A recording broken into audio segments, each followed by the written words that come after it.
تبارك الذي بيده الملك وهو على كل شيء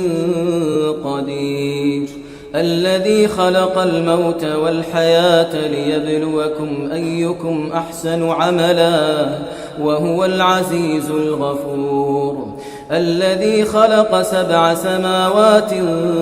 طباقا ما ترى في خلق الرحمن من تفاوت فارجع البصر هل ترى من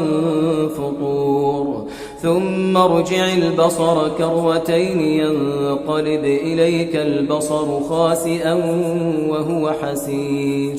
ولقد زينا السماء الدنيا بمصابيح وجعلناها رجوما للشياطين وأعتدنا لهم عذاب السعير وللذين كفروا بربهم عذاب جهنم